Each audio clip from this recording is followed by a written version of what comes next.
You're welcome back. This is Newsfile. It's your most authoritative news analysis platform. And here on Newsfile, we put Ghana first. So we will begin with gauging the readiness of the Electoral Commission for December 7. And then we will get into the questions of security. We also have invited the police to be part of this discussion. As you witness, they took to the streets and did a demonstration, first to give confidence about their readiness and to also caution against those who have any intentions of misbehaving on the election day. So, Dr. Kwesi Enin, Professor Kwesi Enin is of the Faculty of Academic Affairs. He's the director there, Faculty of Academic Affairs and Research at the Kofi Annan International Peacekeeping Training Center. He will also join us via Zoom. So we are ready now. Let's have your messages indicating your level of confidence of the readiness of the Electoral Commission for the elections. Indicate your level of confidence and trust in how the EC will go about the processes. Right. So, if we may begin with, on the note of a very important question.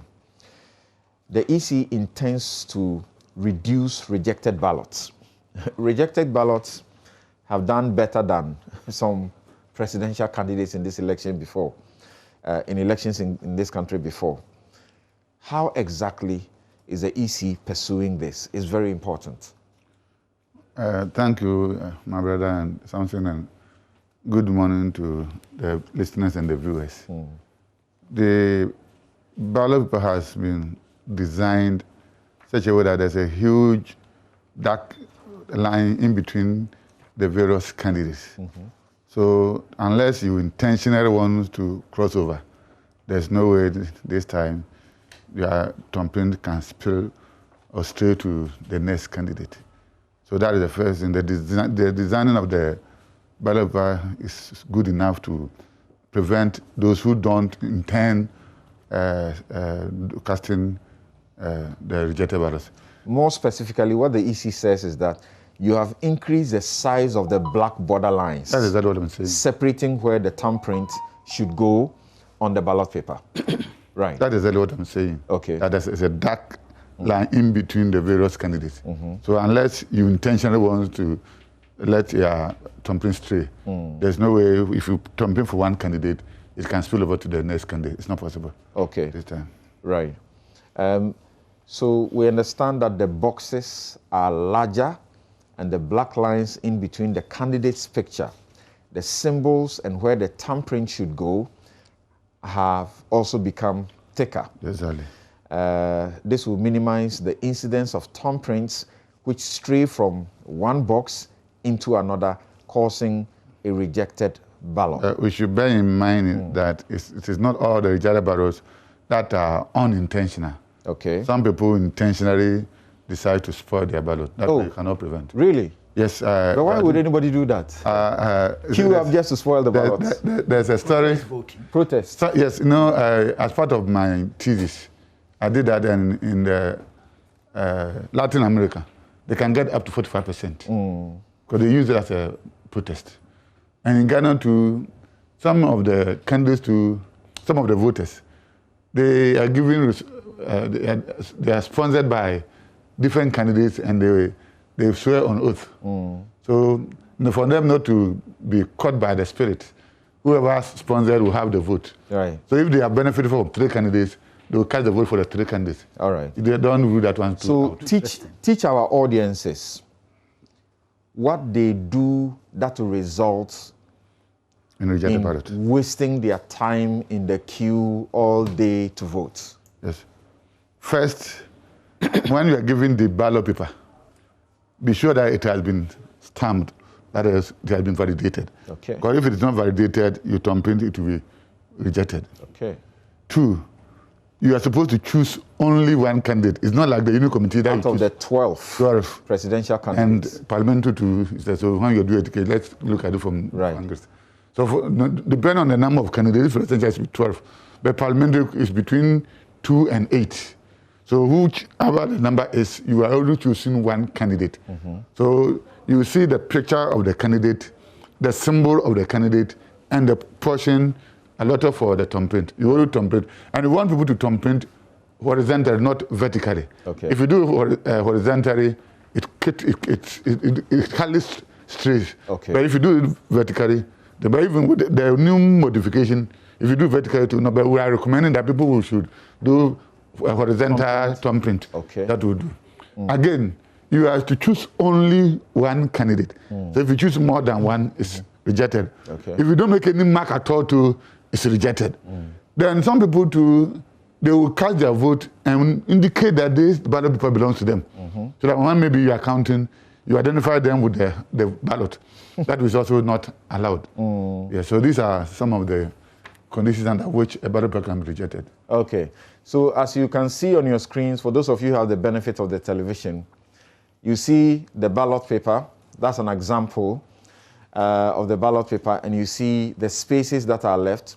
You have the symbols of the various parties, beginning with the candidates and their images. Then you have the symbols of the various political parties on there, and it is the empty space. Is the empty space there that Dr. Sribo is saying that you should thumbprint and do that vertically, horizontally. Do that horizontally, because that, improves your chances of not staining the ballot. I've heard some suggest, if I stain the ballot just by merely staining the ballot, I have not thumbprinted wrongly on any, and even if I thumbprinted on the party's symbol. And you change your mind. The party's symbol. Okay. Why should that invalidate my vote? It doesn't invalidate it. Okay. If you thumbprint on the face of the candidate or the symbol of the candidate, it's acceptable. Okay. But because the mark may not be clearly seen, because of the picture, that's why we advise that go to the place which is empty, whitish. Okay. So any small mark you can identify. Right. But you don't reject because the person has thumbprinted on the face of the candidate or on the symbol of the candidate. Right. Thank you very much. We understand also that you have sort of a process to monitor the process. How exactly do you mean by that? Because we thought that the police, the security, will be in charge of that sort of process of monitoring, if you like. You're talking about monitoring the elections? Yes. It is the responsibility of the Electoral Commission staff, both permanent and temporary, to monitor the election. You have trained people, sent them to the field. You have to monitor them to ensure that they are going by the training you give them. All right. So any election that is conducted by Electoral Commission, we have the commissioners, there are 7. We have directors, deputy directors, regional directors, deputy regional directors, return officers, and deputy return officers. These people have the responsibility to monitor the election, to ensure that what we train the people is what exactly they are exhibiting on the field. Right. Is it true or not that you intend to upload the voters' data once again onto Google Drive?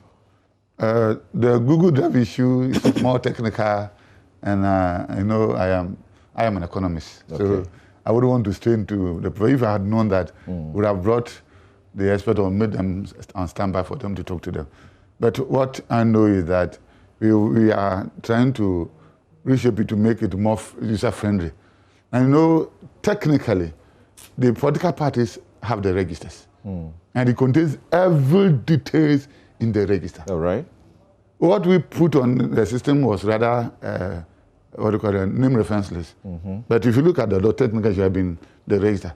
So the commission is having a look at it, and also in consultation with the Data Protection Commission. So that we all come into agreement on what should be put there. We accept the sentiments of the people, but you also have the law. Right. That regulation 27 27.3 of the CI says that, that's CI91, says that the commission should publish it. So if you also don't publish and somebody takes you to court, we are the very people who say that Electoral Commission is not law-abiding. And Electoral Commission is a creature of law. Okay. So we are torn between people's, but I don't think that should be an issue. So Regulation 27 of CI91 says that you may publish it in the manner you deem fit. Yes. And you are saying that what you put out there is not actually what the parties, you have circulated with the parties. No, the parties were giving the full detail with the pictures, everything. Okay. Yes. So when you say full details, explain that to us again and explain what you put online so that for those who have not had the opportunity of following this news in the course of the week, they'll have a better understanding of what went on to judge whether you did wrong or you did But wrong. let me quote the law first. Yes, go ahead. Or you want to read for me because you are a lawyer. Go ahead. You can read it. Yeah. Okay. So if you look at Regulation 27.3 of CI 91 2016, Public Elections Regulation 2016, registration of voters, it says, and I read, after the register has been certified, it shall, not may, it shall be published in the manner determined by the Commission and shall replace any existing voters register. That is CI 91. Right. Then the fourth says that the Commission shall make available a certified copy of the register to the political parties. So we realize that what we have given the political parties contains anything about the register with respect to their names, their polling stations, their ages, their gender, their pictures. But the one that was put there was just a name reference list, which I would say is not even a complete register. Okay. So the Commission, in the consultation with the Data Protection Commission, whatever, will come out with a more user-friendly, acceptable, user-friendly one. Yes. All right. Now, So if anybody was offended, we are sorry, but we have no choice. Okay. But the law says, "Sha," and if you don't do that, somebody to take us to court. Right. There is this aspect of what you set out to do that you announced that some others think may be unrealistic. So take us along with you. Let's see if by the time you are done, we can gather the same confidence that you have, that you intend, all things being equal, to let us have the results within 24 hours of voting. Okay. How do you intend to achieve that? Thank you very much. You know, if you have monitored our elections, you read that within 1 hour or two, the result will have been declared at the polling station. So what is left for the result to be transferred to the constituencies?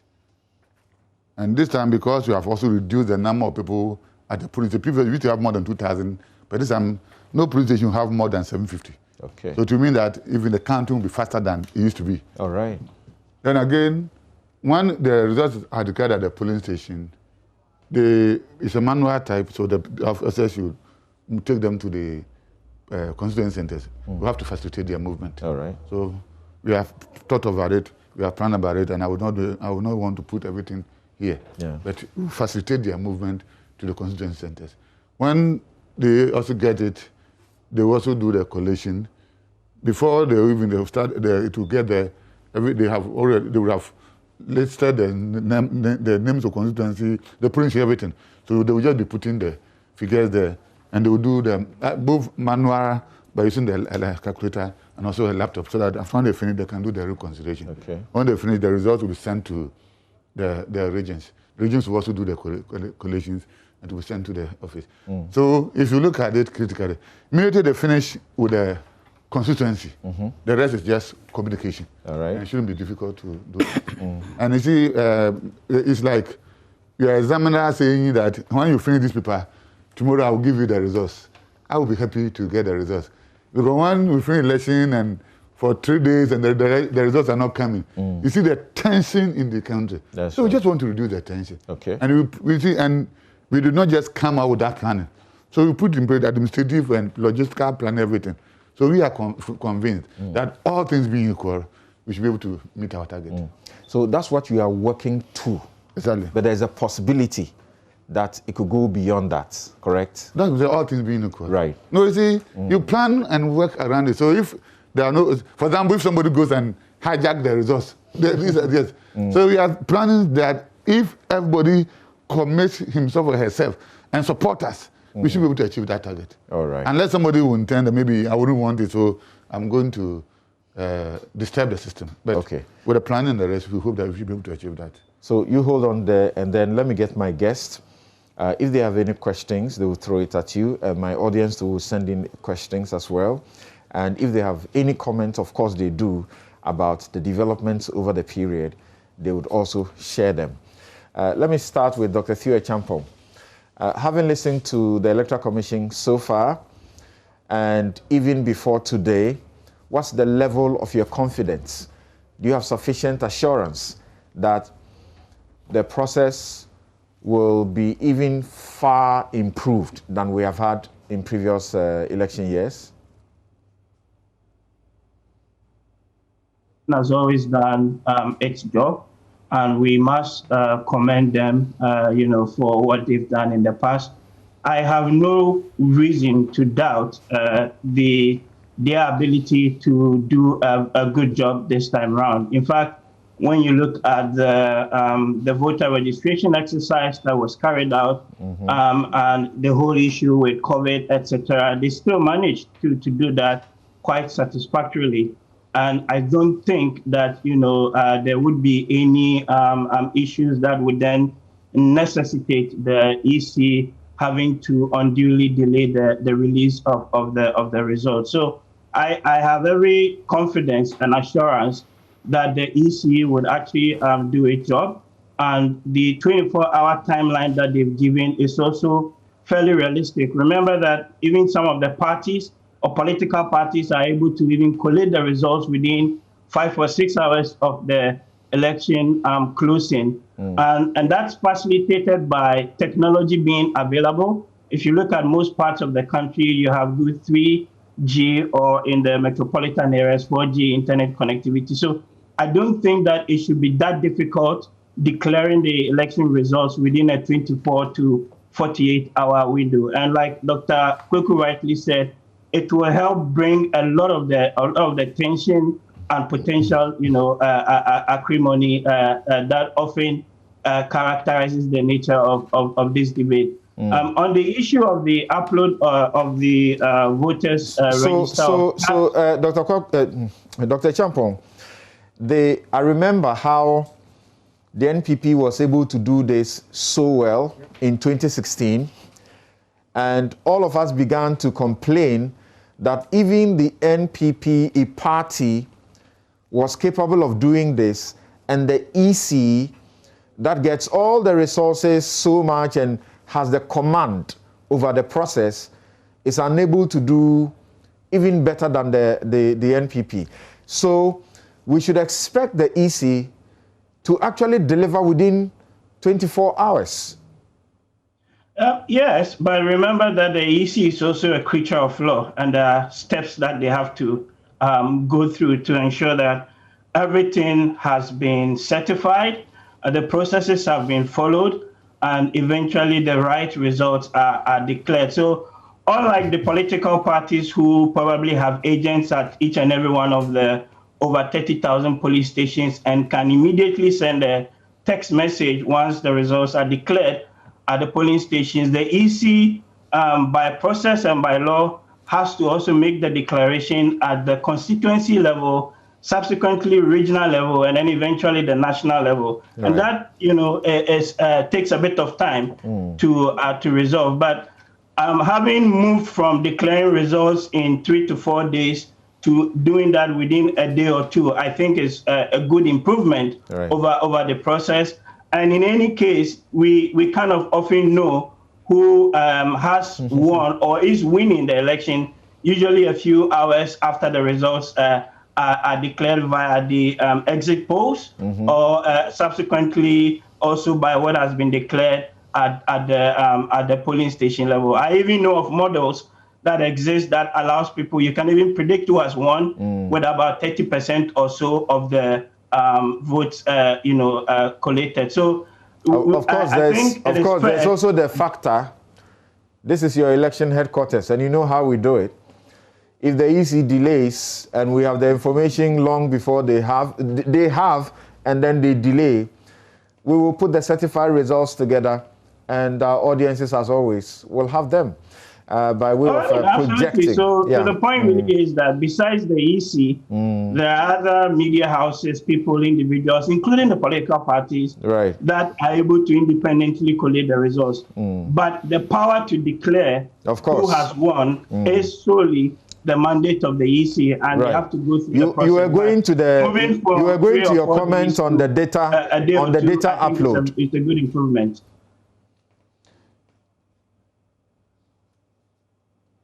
You were going to comment on the data upload. The quick comment on that is, as Dr. Kweku said, I mean, there's a bit of a challenge there in my mind on the legality aspect, and then the public concerns people have vis-a-vis the data protection issues. I am not adequately appraised on the nuances in here, so I'll probably defer to your other panelists to do justice to the topic. But one suggestion or addition that I would make going forward is if there could be an option for citizens to actually check their name on the register via like an SMS shortcode, or actually go on the EC's website and directly search the database by typing your name, and that comes up with a confirmation of whether you're registered or not, rather than putting the whole or part uploading the data on the website. But I have said earlier, I would defer to superior judgment on this, but those are like my preliminary comments on it for now. Okay, checking your name by SMS shortcode has existed for a while now. The EC has been doing that, particularly for the exhibition exercise. So I think that option already exists. Now, Kweku, over the week, the matters that have come up as regarding the EC's processes, and like I got Dr. Champon to do from the start,